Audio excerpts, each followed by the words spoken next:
A very good evening to all respected seniors, my teachers, my colleagues, and my dear friends.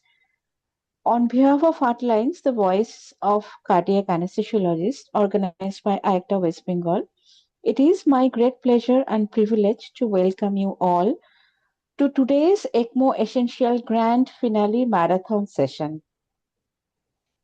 Over the past several weeks, this series has taken us through the fascinating and rapidly evolving world of extracorporeal life support. That is, the ECMO today is no longer limited to the ICUs. It has become the integral component of our modern perioperative cardiovascular and critical care medicine. Today's final session is designated as a 2-hour academic marathon where we will explore the three extremely important and thought-provoking aspects of ECMO practice. We will begin with advanced monitoring in ECMO, discussing how the hemodynamic monitoring, perfusion parameters, and echocardiography guide us through our real-time clinical decisions. Next, we will move to the operating room, focusing on the ECMO as a rescue strategy in cardiac and thoracic anesthesia, an area where the timely intervention and the multidisciplinary teamwork can truly save lives. Finally, we will address perhaps the most difficult questions of ECMO practice: when to say stop. That is, exploring the ethical dilemmas, the cost effectiveness, and the end of life decisions surrounding this powerful life support technology. So, we're truly fortunate to have with us the three of the esteemed speakers of today's session. Unfortunately, we have not got Dr. Sharif yet because of his some personal difficulties. Dr. Dipanjan Chatterjee and Dr. Arpan Chakraborty has promised us to join at the end of the session. All of them are highly respected experts in this field, and we are grateful for their time and willingness to share their valuable insights with us. So I'm sure that today's session will not only enhance our clinical understanding, but also will be inspire us to a deeper reflections about the responsibility that come with such advanced life-saving technologies. So thank you all for joining with us this evening. Your presence truly enriches the Heartlines learning community always. Let us begin with exciting session. Sir, please, the dais is yours. Please start the session. Thank you. Today, we will be discussing something that we all do in our clinical practice daily. We are taking care of our patients in the theater and in the post-operative period, and what to do if they land up in post-cardiotomy cardiogenic shock.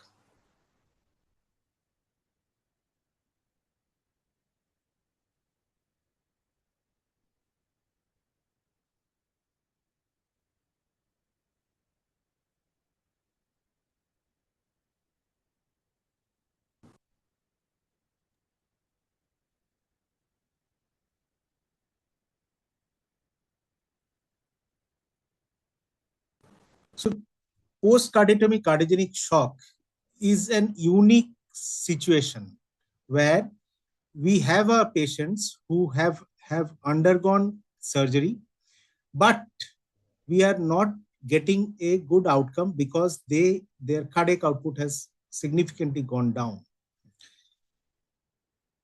Its use has been there since many years, but the last few years, there has been almost 200% increase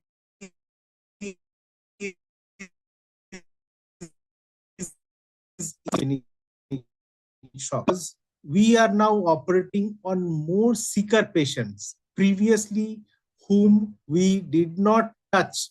Now we are venturing into treatment with the surgical intent in those patients. And also, post-cardiotomy cardiogenic shock is very important because it is one of the largest group of patients undergoing ECMO. This is from the data from US, which shows that the post-cardiotomy cardiogenic shock is the largest segment of patients undergoing ECMO.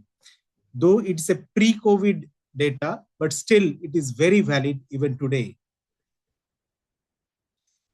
We see that the number of patients undergoing post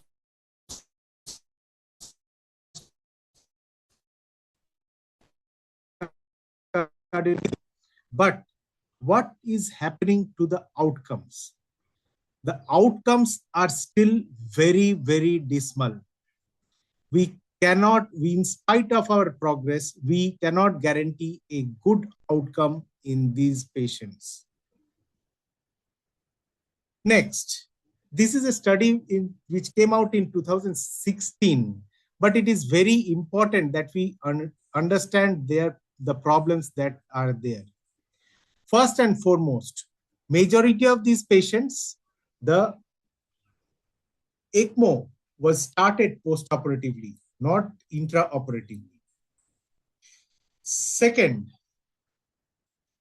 the cannulation was mostly central and not peripheral. The most patients had a central cannulation. That is because in the to come of bypass, the chest is open. It is very easy to connect to the ECMO circuit through the cannula which are there. Third, there are very high rate of complications in these patients. You can see the hemorrhage in the first 24 hours, 3 liters. You can imagine what is the situation there. 65% of the patients had renal failure. Reoperations were there in 2/3 of the patients. Stroke, gastrointestinal complications, leg ischemia were very significant. And what about the survival? The survival is very, very dismal. You can see that 63% of the patients we could come out. But what is the survival to discharge? Only 25%. So there is a huge gap of survival between the weaning of ECMO to the hospital discharge. This will come again later. So how frequent is the use of ECMO in the post-cardiotomy shock? According to the 2020 EACTS ELSO guidelines, expert consensus, it is about 0.3 to 3.6. It's varying between 0.3 to 3.6% of the cardiac surgeries in the adults. We will be mainly considering the adults because we have already considered the extracorporeal life support in the pediatric age group in the previous classes. Next, there is a significant downtrend in the number of mechanical circulatory support devices. That is because the use of IABP has come down. But when we are considering the ECMO or Impella, their use has significantly increased in the last few years.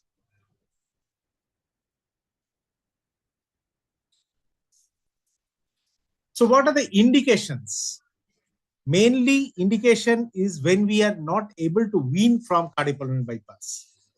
The patients having a delayed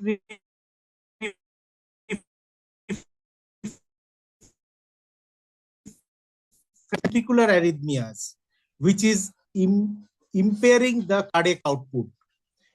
Post-operative cardiac arrest is a significant indication.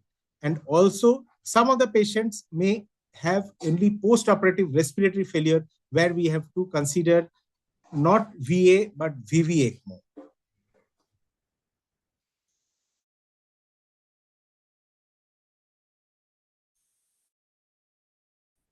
Where the 517 consecutive adult patients were studied. You can see the weaning from ECMO was 63% of the patients, whereas the hospital discharge is only 24% of the patients. So more than of ECMO, they died. So what are the predictors of outcome? Do we have any predictor that whether the patient will benefit or not? What proves that these patients may have a better outcome? Coronary artery disease with a 3-vessel disease, IABP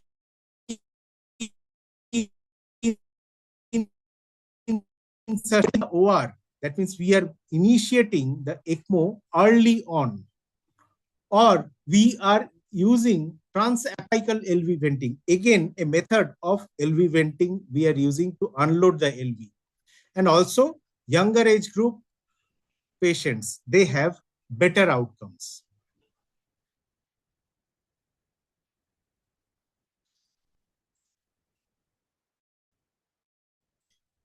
So this was a paper which came out, which studied with the 10-year survival in patients, the 10-year data of patients in the Maastricht University. And they studied that the bleeding, post-operative bleeding was significantly high initially. 55% of the patients getting re-exploration, 100% of the patients getting re-explorations.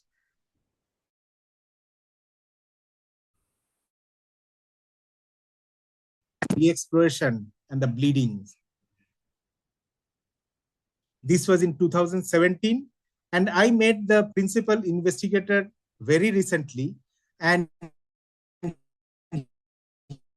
he, he said having significantly bleed taking for re-exploration. So what do they do?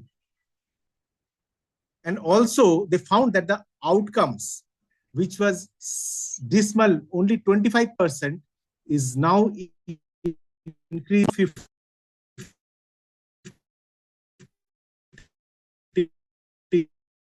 Their outcomes are much, much better. More than 50% of the patients are going for the hospital discharge. So what did they do? What was the most important thing that they do? This is one of the most important slides in the whole presentation. What they did is that they did a full intraoperative protamine dose when a heparin reversal. So whatever heparin was given, if the patient could sustain a few minutes of off pump, then they gave full protamine.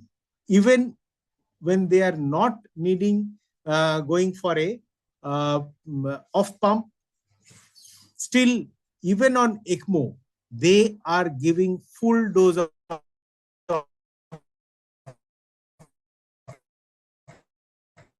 dose protamine or no protamine at all. We allow the down with the time being metabolized in the tissues. But if we can give full dose protamine, the bleeding will significant thing that they did. Maniac hemostasis. The patient won't come out of the theater unless the patient has a significant dry surgical area. If the surgical area is oozing, if the surgical area is wet,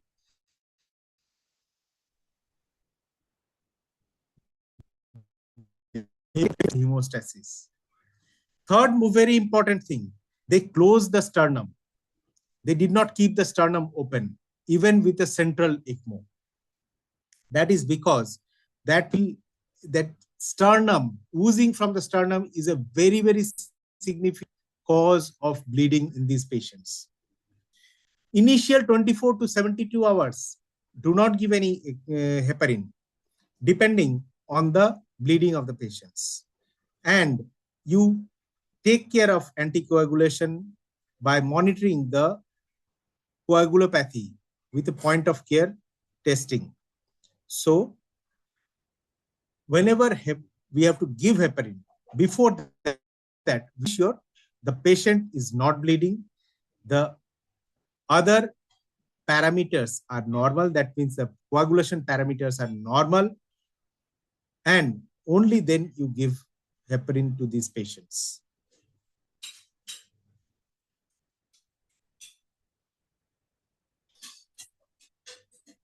So is this post-cardiotomy patients, post-cardiotomy shock patients, similar to any other patients who like in post-AMI cardiogenic shock or post with a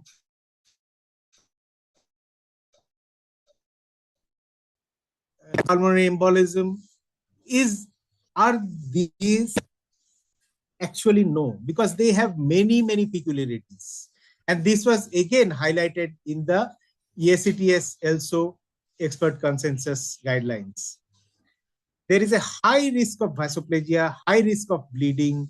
The patients will be having myocardial ischemia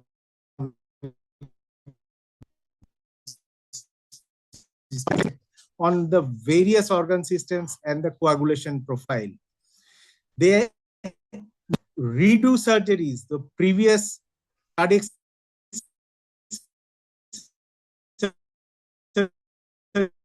surgery, or the patient may have been with endocarditis like infection at the time of the surgery, and the procedure itself might have been very extensive, very complex, very prolonged. All these lead to a higher rate of complications in these patients, and their management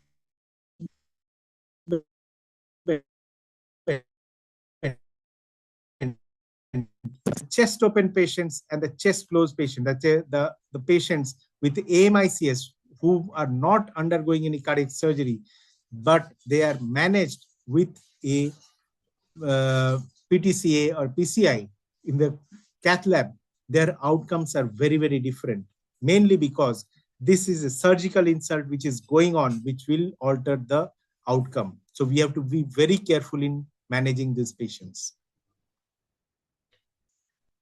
So what does the ELSO registry tell us? This is the article which came up in 2021, and they found that though there is a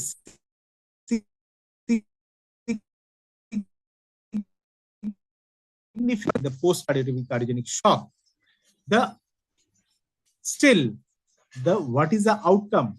The in-hospital mortality is almost 60%. It's significantly high. So does it really warrant that we go ahead with the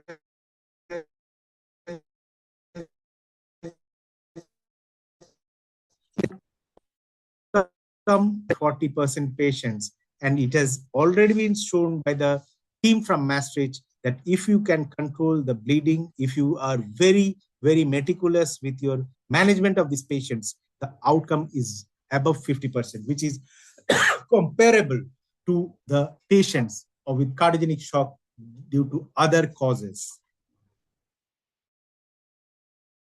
Surgeries where we are using ECMO post-operatively for CABG, for valve surgeries, for combined CABG and valve surgery,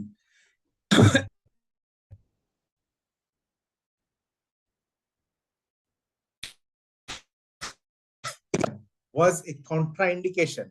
But now repaired aortic dissection is not a contraindication anymore. You can put these patients to ECMO. Heart transplant, post-transplant or pre-transplant, to manage these patients, post-transplant dysfunctions. In a VAD, you have put the patient on LVAD, almost 10 to 20% of this patient may have RV dysfunction. So where we have to take care of the RV through ECMO.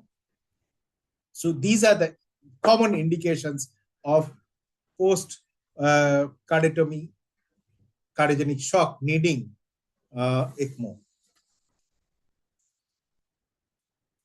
So this was another article where 406 patients were studied. In-hospital mortality was around 51%, significantly high. But it was shown that outcome, the ultimate outcome, if the patient is discharged from the hospital, the long-term outcome is really, and it was also shown that the intraoperative causes or the patients with a higher age group, with a higher BMI may have a poorer outcome. Also,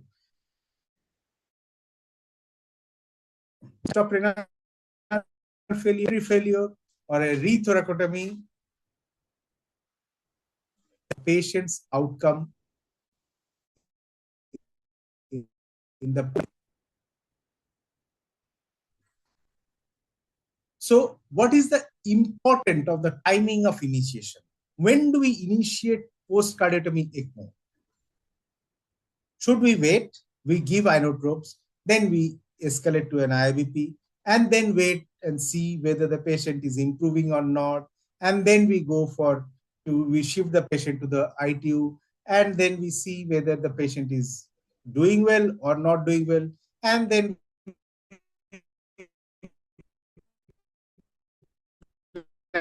we have to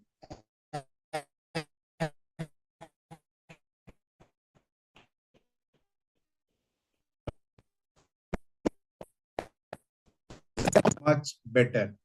Whereas if you go the above 15, the serum lactate beyond 15, 100% of these patients will be dying. And above 10, the outcomes are still less than 20%. So initiate before the lactate is increased. And also, this study also found that there is a significant difference between the outcomes of the patient with ischemic heart disease and non-ischemic heart disease. So the outcomes in the non-ischemic heart disease, there the cardiac studying is taking place, which improves. But if the patient has a residual ischemic heart disease, which has not been corrected, there the outcomes are dismal.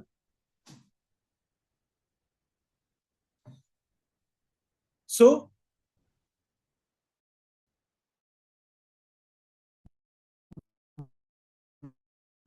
what should we use it intraoperatively or postoperatively? And this was also studied, and it is found that the outcome of the patients with intraoperative use of ECMO is better, significantly better than the postoperative use of ECMO. So initiate ECMO early, initiate ECMO in the OT. If you see that the patient is not doing well, your inotropic score is high, you've already might have put an IVP in, then do not wait. Do not wait for the organ dysfunctions to occur. Initiate ECMO early.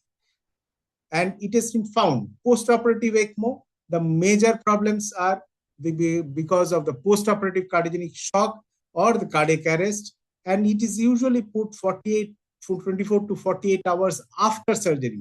So the patient has had a dysfunction ongoing for 24 to 48 hours. After that, we are acting on. So they have more complications and more interventions. Whereas if we take of intraoperative ECMO, though they have a worse preoperative risk profile,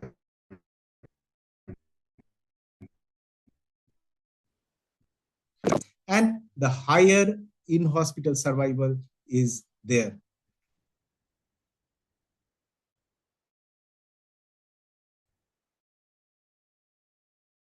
Cannulate as in the peripheral cannulation.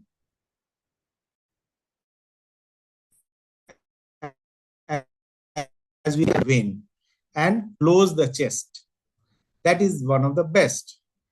But you can also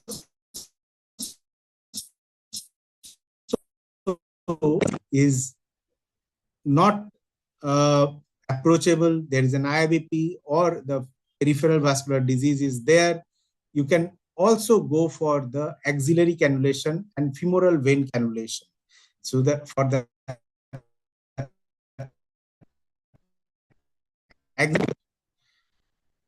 when we are putting the cannula directly onto the heart. That means we are cannulating the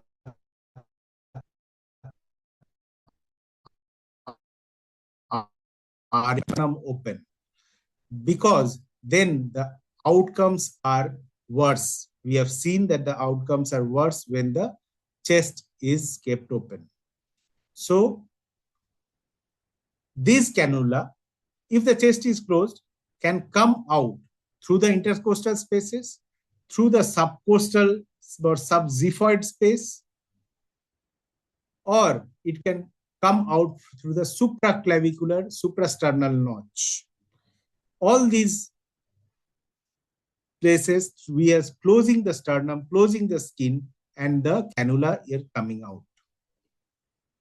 You can also cannulate the pulmonary artery, either if the patient needs a only RV support.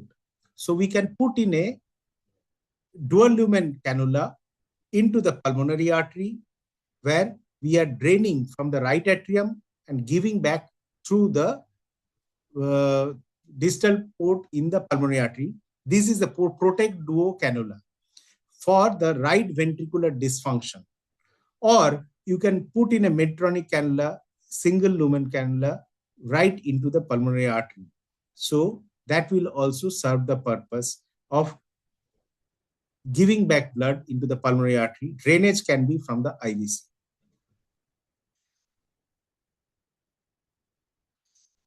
These patients, we have already learned in the previous sessions that VA ECMO is unphysiological because we have a flow of blood into the arterial system, which increases the afterload of the heart. So we need to unload the heart, otherwise the LV dilatation will be occurring. LV will not be able to contract properly. So there are various means of LV unloading which we use. The most common is the use of a concomitant IABP in these patients. We also lower the ECMO flow till the time where we have significant ejection with each aortic or QRS. So with each QRS, if there is a contraction and aortic valve opening, we see the arterial trace. We have a pulse pressure in the arterial trace. That will show that the LV is contracting and it is not dilating. Also, we use inodilators, moderate dose of inotropes, increase the PEEP if needed, and various other catheters to unload the LV. If the patient is a surgical patient, many a times we put in a transapical LV vent. This is easy in a post-operative patient. We put the vent, we put a purse string around the at the apex and put the LV vent under the guidance of echo, and this will be draining the LV blood and return. It will be connected to the drainage limb of the ECMO circuit. So for the one drainage limb is from the IVC, the other drainage limb is from the LV apex. And if in due course of time, the patient only has need for an temporary LVAD kind of thing, the lungs have improved, the RV has improved, then we can just omit the venous drainage part, where we can drain now blood from the LV apex and give it back. And we also omit the oxygenator unit. Also, we can use a pulmonary artery drainage cannula for unloading the heart. Post ECLS complications are major complications. We have to be very careful about them. And the most common complications are renal failure. The patient invariably lands up in renal dysfunction and needing hemodialysis. They will have a significant bleed and we have to transfuse and transfuse blood in them. Blood products that goes on. We have to, we also land up because the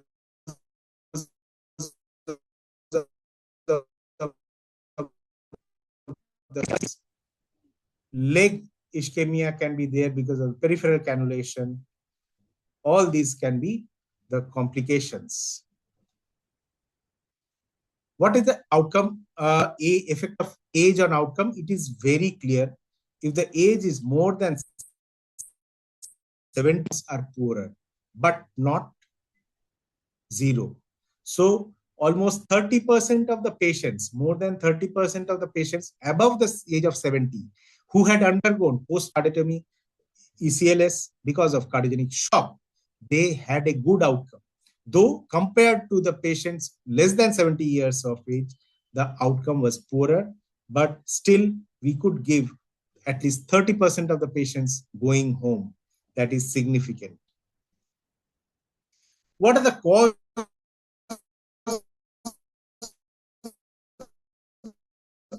of, or after weaning the patients from ECMO? The causes of mortality on ECMO are mainly multi-organ failure. Patients will have renal dysfunction, hepatic dysfunction. All these problems lead to a bad outcome. Persistent heart failure, the cardiac function does not improve. You have to call it a day after certain days. Bleeding is another significant cause of mortality. Patients may have a poor neurological outcome because of stroke or sepsis or vasoplasia, bowel ischemia. But if we think of patients after the patient has been weaned off ECMO, what can be the cause? The patient was definitely, the cardiac function improved because the patient was weaned off ECMO.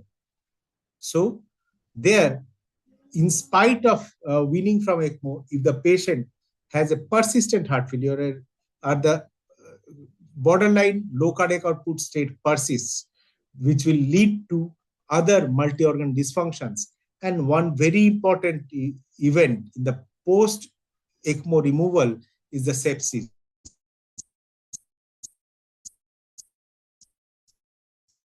Dies of sepsis. So we have to be very, very meticulous about asepsis in these patients. Which is better, central or peripheral cannulation? It is definitely easier with the central cannulation in these patients because the sternum is open. And this was studied in this study of comprising of 781 patients. And it was seen that in-hospital mortality was significantly less when we are having a peripheral ECMO cannulation. When we are considering the reopening for bleeding, you see almost 1/3 the decrease in the number of patients needing reopening for bleeding in the peripheral ECMO cannulation. So peripheral ECMO cannulation, the in-hospital mortality is better, there is less bleeding, there are less reopening chances, and number of RBC, PRBCs being transfused per patient is also less in the peripheral ECMO cannulation patients. So, if possible, go for the peripheral cannulation. You may ask, if the patient is on CPB, how can we go for a peripheral cannulation?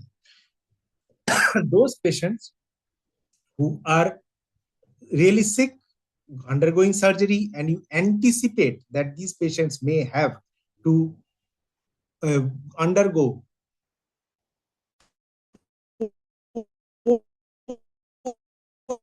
line in the femoral artery so that we can convert that into a cannula.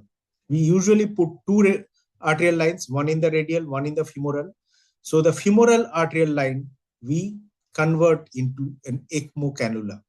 And the venous puncture can be easily taken under ultrasound guidance.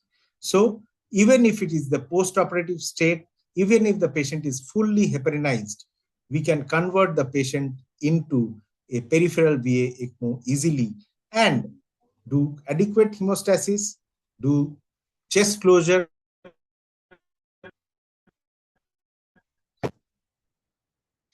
and there is significant outcome benefit in peripheral ECMO in these patients, as has been exemplified by various other studies. Peripheral VA ECMO, it also is favorable because the neurological outcomes are better. But the only problem is the lower limb complication, because putting the distal perfusion cannula may be a little bit tricky. You have to ask the cardiac surgeon to open up the femoral artery and put the cannula directly under vision into the superficial femoral artery for the distal perfusion of the limb.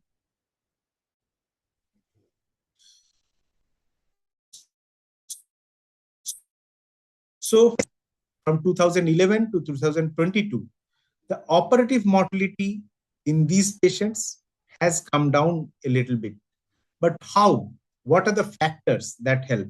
One is very important, is the pre-operative IVP use. In spite of the shock 2 trial, if the patient is borderline in the pre-operative period, we optimize the patient and then take up for surgery. Even ECMO has been placed to stabilize these unstable patients and then take up for surgery. And in acute MI, you wait for at least 6 hours, stabilize the patient, unload the patient, and then go for surgery. And the use of mechanical circulatory support, the IVP use has significantly come down. Whereas TMCS, which is nothing but the impella is implied here, impella has gone almost 10 times increased. The ECMO use has more than doubled, and many patients have multiple devices in them. So that has helped in these patients. And how can we predict the mortality once the patient is on ECMO? So there is a score, that remember score, for the CABG patients who are undergoing VRE ECMO. And the main ingredients, that what are the things that we consider in these patients, is older the age group, the left main surgery disease, inotropic score more than 75, CKMB more than 130, creatinine more than 150 micromoles, and platelet count, low platelet count. They all give a poorer outcome. So remember score, of the lower the remember score, the better is the outcome. So before I conclude, I'll go to the recommendations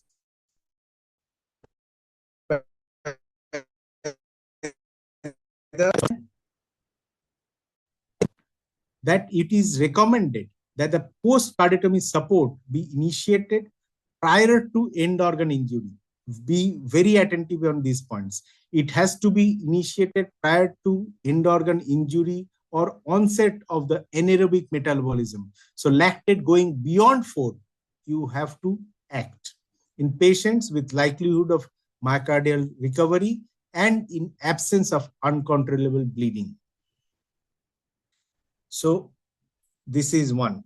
Second recommendation, if the patient has a likelihood of recovery is very low, there do not put the patient on ECMO unless you are considering the long-term mechanical circulatory support or a heart transplant.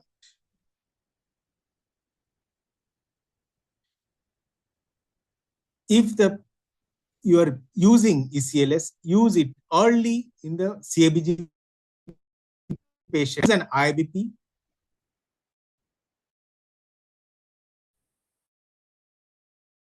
Not being able to pulmonary bypass, or you have a very marginal hemodynamics. Many times we are coming out of cardiopulmonary bypass with very, very high supports, and the borderline blood pressure, borderline cardiac output, lactate will be rising.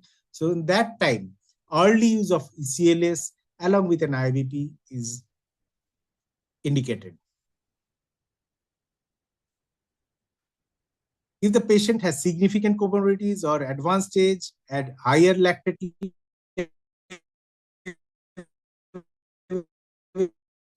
adverse outcome or even in these patients. So be careful in those kind of patients. Preoperative implant of ECLS, that is before the surgery, consider in patients with very poor condition, or that means hemodynamic or the metabolic condition is poor, or with the structural abnormalities like a post-MI VSD or a patient with a torn papillary muscle, severe lung edema, pulmonary edema. All these patients, you consider putting them on early ECLS before the surgery, optimize the condition, optimize the tissue perfusion, then take up for surgery.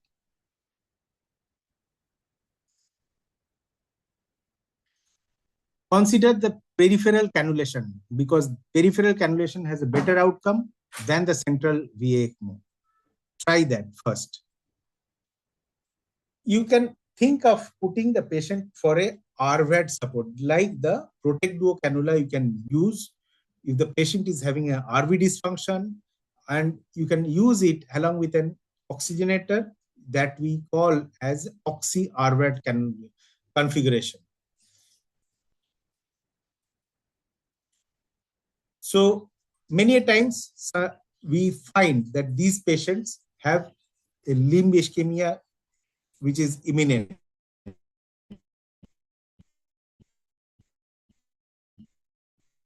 Reinstate the flow in the limb, take out any clot by in embolectomy if you need to do it, and if the patient has still not recovered from the onslaught of the surgery,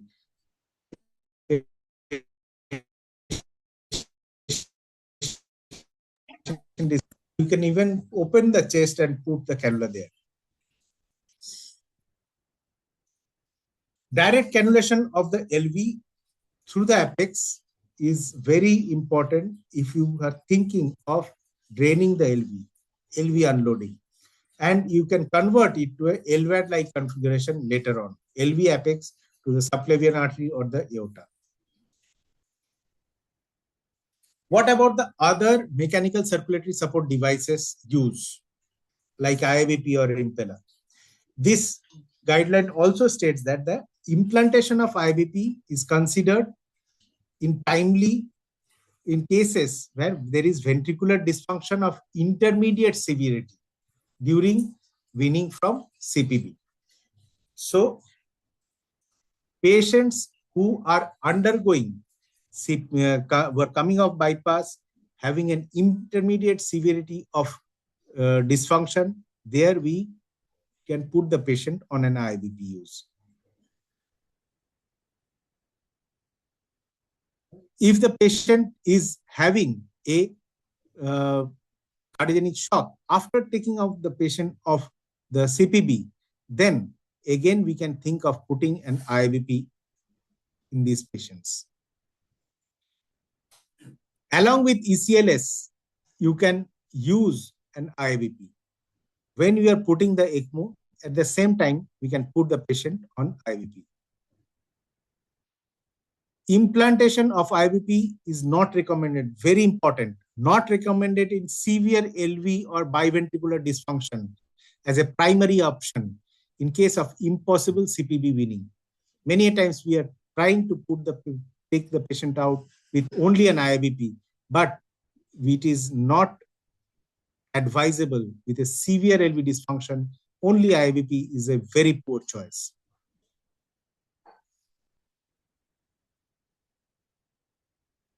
Application of an impella in post-cardiotomy patients may be considered. You can think of it as a primary support, or you can also think as a concomitant support along with your ECMO. Both, that is, ECMELA can be thought of, or you can also think of impella as a primary support only.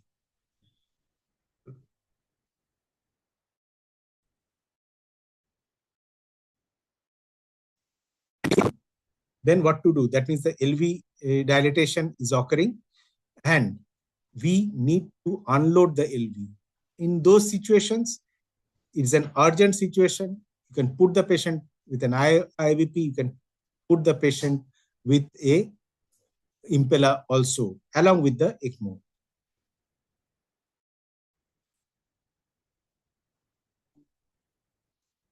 Just a minute.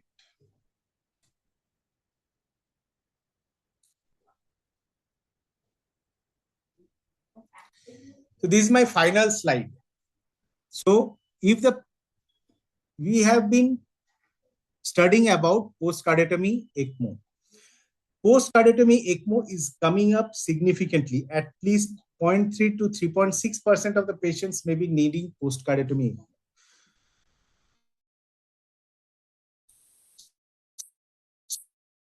So need for post-cardiotomy ECMO. And do we need to take a consent beforehand, or do we need to take a negative consent for post-cardiotomy ECMO? This is a very important thing where when you are thinking of cardiac surgery in the Indian scenario, it is very difficult. You're telling the patient that in the post-operative period, your patient is going to may need a ECMO. The patients may not agree to do the surgery at all and run away. That is a very big challenge. But if we do not say anything, then in the post-operative period, if the things are not going good, if the patient lands up in ECMO, then you are not being able to say that before surgery, I had not counseled you. So better to counsel the patients. So which patients? So you have to think what is the likelihood of post-cardiotomy ECLS. Whether it is likely, less than 5% chance, or unlikely, less than 5% chance, likely 5 to 10%, or more than 10% chance of the patient needing ECMO. Who are the patients who may need ECMO? More than 10% chance is LV free wall rupture patients or a septal defect patients, patients who were very hemodynamically unstable, preoperatively was on mechanical circulatory support. So all these patients are high risk. Heart transplant patients always say about the ECMO. Aortic dissection. You have done the surgery but not being able to come off pump. There again, ECMO is a savior. So take a verbal informed consent. Okay. And explain what is ECLS or ECMO, why is it being needed, what may be the outcomes. In that way, we can communicate with the patient better, patient's relatives better, and once the surgery is over, if at all they need an ECMO or a mechanical circulatory support device, there you are safe. As an anesthesiologist, you have explained your part to the patients and their patients' relatives beforehand what could go wrong. So with these words, I end this topic of post-cardiotomy, cardiogenic shock needing ECMO.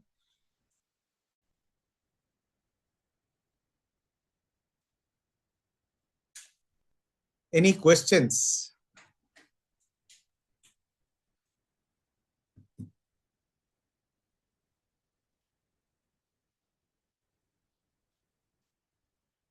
Thank you, Dipanjan, for detailed discussion for basically perioperative requirement of ECMO support. So participants can ask questions. Please ask questions. It is a difficult topic actually, but Yes. And people who have been practicing ECMO in the post-operative period, post-cardiotomy ECMO, they will face the challenges of bleeding and multiple blood transfusions, which is very common in these patients. And it's very difficult to control bleeding in these patients. Once you have started the patient on heparin, the bleeding again increases. So that is a major source of our problems in these patients. And that tilts the balance towards a poorer outcome in these patients. And secondly, you have to be very sanguine that the surgical part has been dealt with properly. So if there is a problem where the patient has not been taken care of surgically very well, where Mhm. the patient's ischemia is persisting because the graft functioning is not proper, or your other surgical interventions that you have done is not 100% okay, then your outcomes cannot be good. So in those patients, do not be very aggressive in putting the patients on ECMO just to prolong the life. But if the surgical part has been dealt very well, then you should give an effort to give the patient a chance to survive. Let me see if there is any confusion about any graft or so it should be dealt properly before Yes, putting on ECMO, or even on putting after ECMO it should be taken after, care of. yes. And the major challenge is controlling the bleeding, because once you have to give protamine and again you have to give some heparin on ECMO. So that balancing act is a difficult one.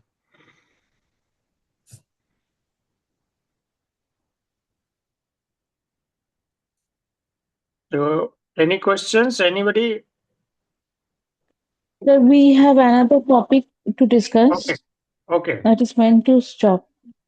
That is the ethical dilemma of ECMO. Okay. So uh, that will be taken up by Dr. Give me a Arpan. minute. Okay. I'll Okay. You will. will Arpan be available? Uh, sir has not joined yet. I just called him. If not, then I'll pick it up. He has not joined yet.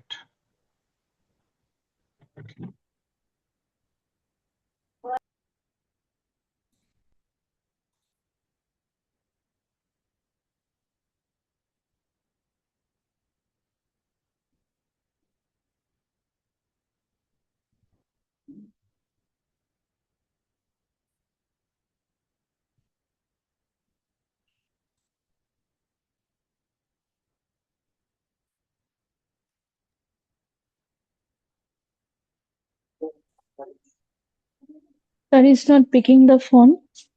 Might be busy.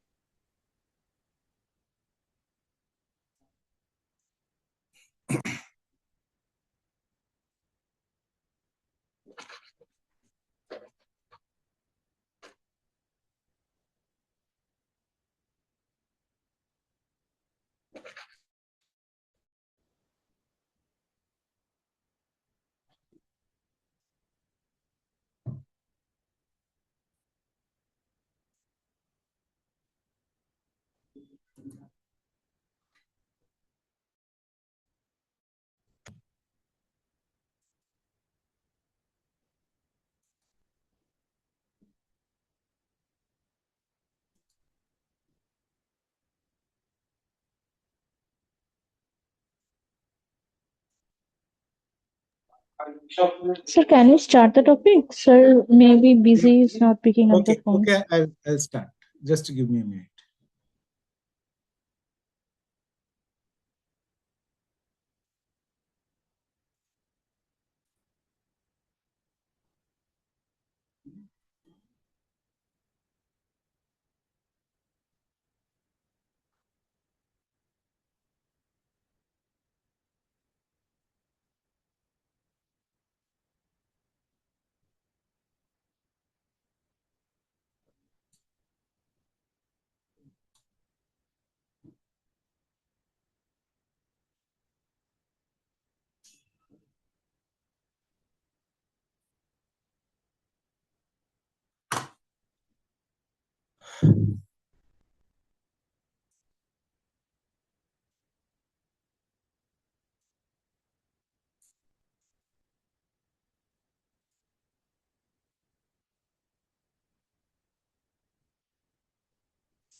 So ECMO is a very high stakes therapy. The life of the patient is in danger, and it's a boundary between the life and death. So there is a lot of gray zones there. So it's bound to have their various ethical challenges, and also legal issues may crop up in these spaces. Lot of emotions, expectations, finances, and the family emotions are, we have to balance the hope and the reality. Ethically, ECMO is different from other treatments because, first and foremost, the instant hope generator. Nothing is working, put on ECMO, that instantly instigates the hope in the whole member of the family, all the members of the family. Secondly, unclear endpoints. In surgery, you know, this is what we want, and this will be done in these many hours. But in ECMO, the endpoints are very unclear. How many days it will take for the lungs to recover, or the heart to recover, or at all they will recover or not? We don't know at all. There is a massive resource utilization, both on the part of the treating physician and the team, as well as there is a family has to spend almost a fortune for this treatment. They have to take, they will be under debt, they'll take loans, they'll do crowdfunding, whatnot, just to see their loved ones recover. Daily, we talk to the relatives and the family members, and it becomes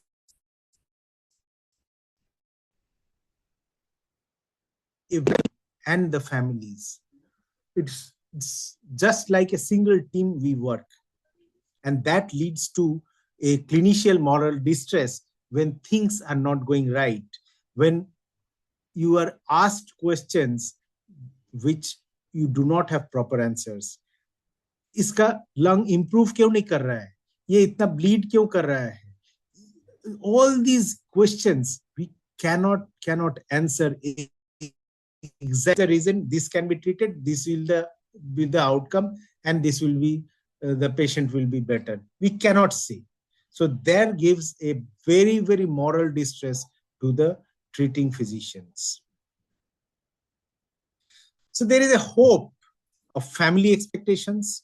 The media, obviously, when this ECMO is rare, so whenever a patient is put on ECMO during the COVID times, you used to see the media is just speaking that ECMO is a miracle therapy. So it puts a lot of pressure on the treating physicians. Actually, it is not a miracle. You are just understanding the physiology and trying to get the physiology back on track. And it is also the last chance therapy. Last chance therapy means if you are not being able to do anything, the patient is not going to survive. And the reality is that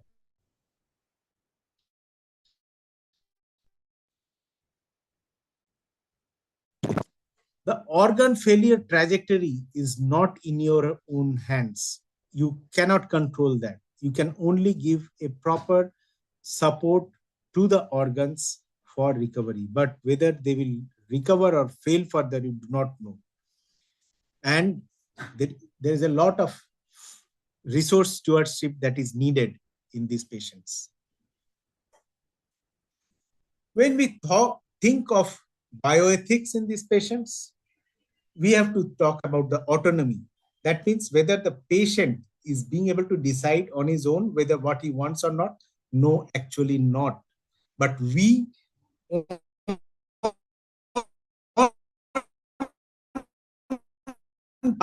whether the treatment that you are offering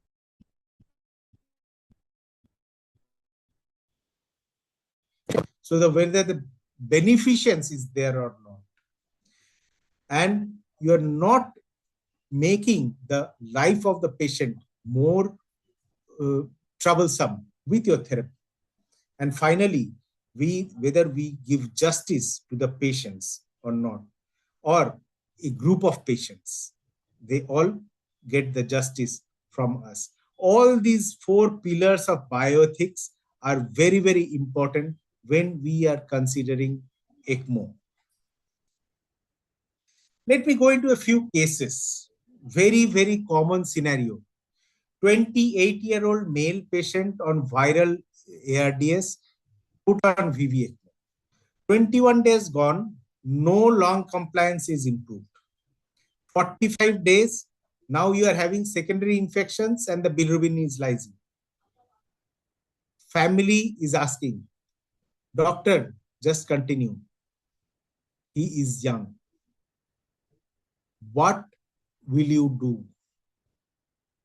When, on what day will you discuss futility? Is there any clear-cut guideline that after these many days, the lungs will not improve and you have to discuss futility? There is not. But if the patient is a huge amount daily and asking when the patient is going to recover, it's a huge stress for you.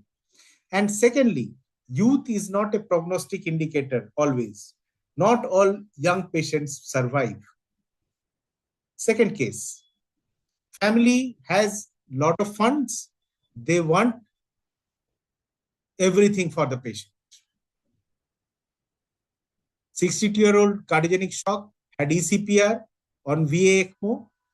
Now, post-cannulation CT, you find that the patient has a massive hypoxic brain damage. So you do not expect a meaningful neurological recovery, but the family says, heartbeat is there, so he must be alive. You have to do everything now.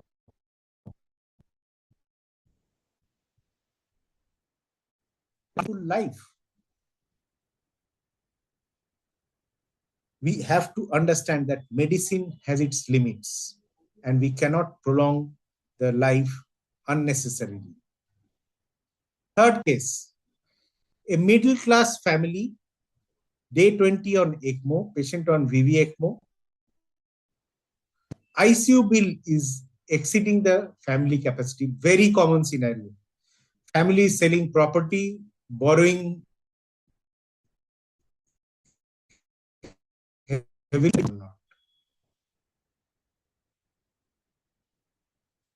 Do we discuss the costs explicitly or we avoid it? What will you do?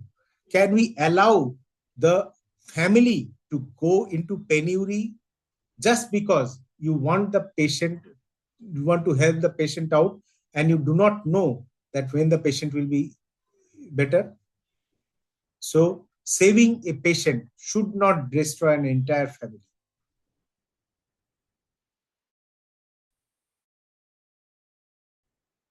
Prolonged ECMO, more than 60 days.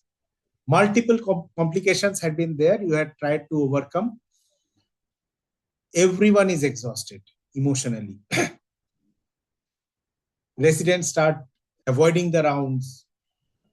They ask, what, sir, what will be the outcome? Now, it's your chance, your time as the leader of the ECMO team to take care of the team. The morale of the team needs to be taken care. Emotionally, you take care of your team members, because they are your support pillars.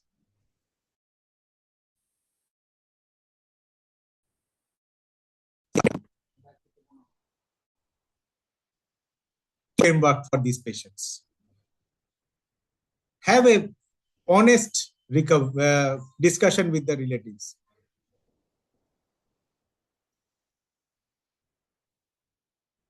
Objectives defined. You set the clear goals and you said that the reassessment timelines. This is very important. When will you do the next CT? When you see the patients improving or not? If the patient is a cardiac patient, after 7 days or 10 days, these goals are reached or not. Proportionality. You should increase the treatment intensity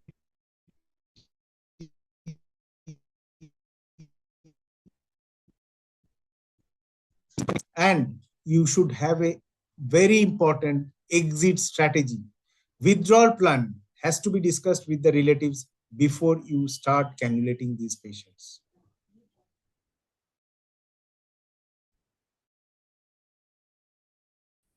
Foremost, have proper communication with the members of the family as well as your team members. Essential for ethical practice. Second, you have to have a criteria when to win, which patients to put the patient on ECMO, when to say no to ECMO, proper SOP, proper guidelines, proper criteria. When requests come for putting patients on ECMO, when the patient's outcome you cannot give. And finally, be very compassionate to the relatives because they are going through a very, very tough time. So compassion is very, very important. Empathy, compassion. Communication. Discuss the goals of your ECMO. Before the crisis, discuss the care plan. Discuss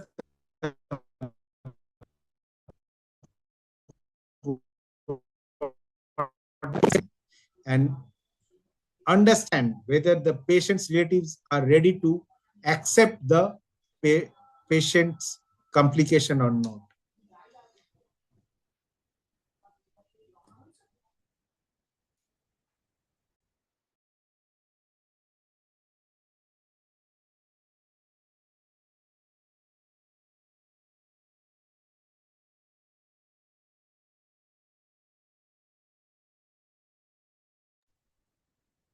Second, shared decision making.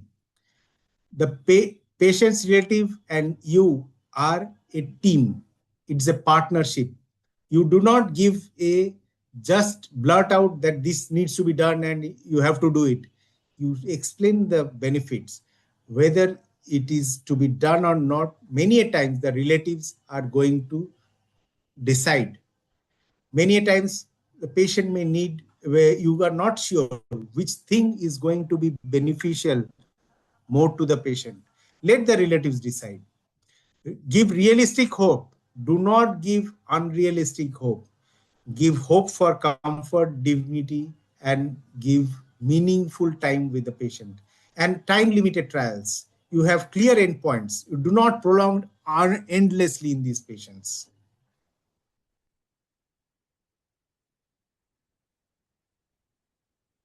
So early expectation setting, daily updates, talk to the relatives daily, maybe more than once in a day. Repeat the prognosis, document every conversation because that is very important.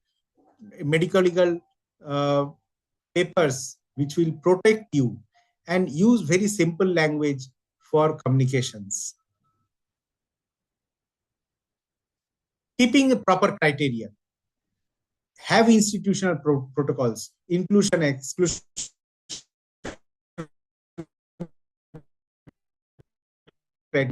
not just one person, but other people can review the patient and document the decision chart and have legal safeguards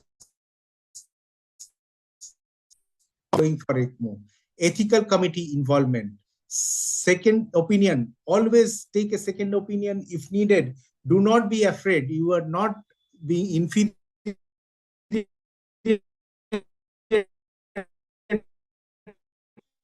to any stature and have clear withdrawal protocols.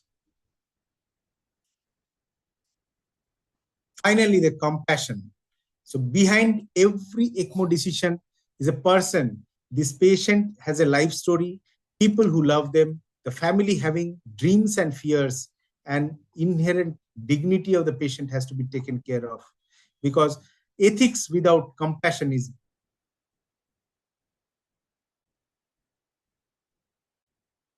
ethics and compassion, it's properly heals. Having a time-limited trials is the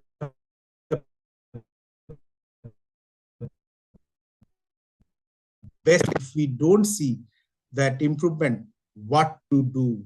Without the milestones, you do not give hope. When the futility or the withdrawal happens, it's not the failure on your part. The first and foremost thing, if you are an ECMO physician, understand that you will not be able to make every ECMO patient survive. It's not your failure. Every human being who has lived a life with dignity should have a right to die with dignity.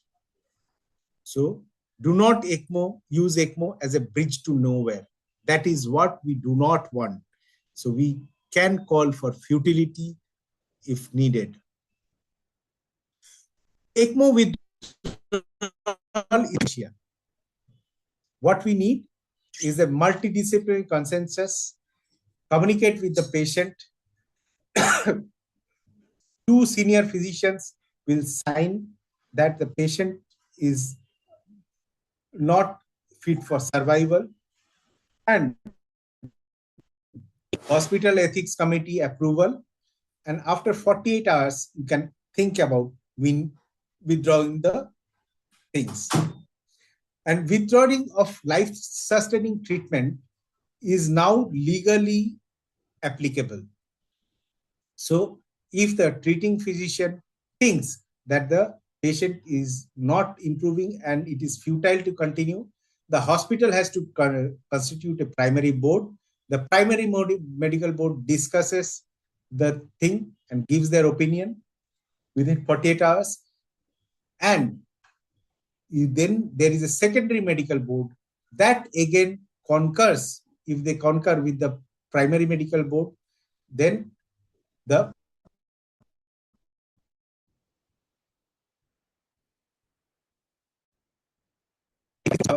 permission for withdrawal.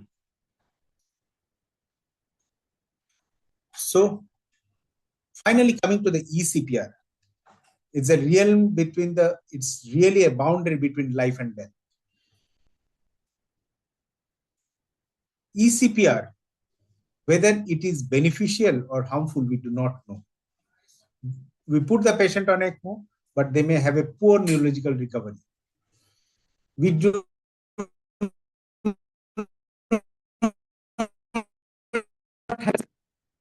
where there is a high resource use in these patients.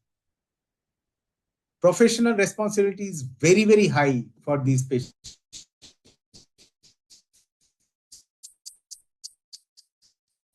Team inputs.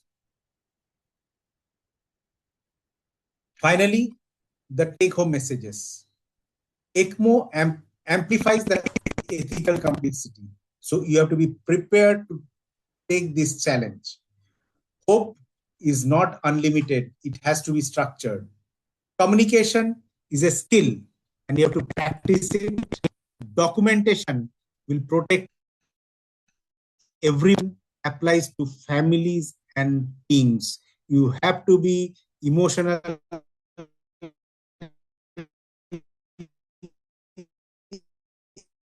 ECMO is not, you don't just run ECMO programs. The ECMO has transformed us. It's shifted us from the inconvenience to commitment. So we have to be more committed to the cause. From technology, ECMO is very technology oriented, but we have to bring in the aspects of humanity into it. We have to balance hope and honesty and lead with the courage. Practice ECMO with a conscience. Thank you. Excellent presentation, sir. Any questions from anyone? I don't think there will be much questions about it, but very difficult at times. It's a ethically very challenging thing, ECMO, when you are practicing and when the patient is not improving. Yes, sir. And uh, the the understanding of the patient party is very difficult in these cases, as you have suggested.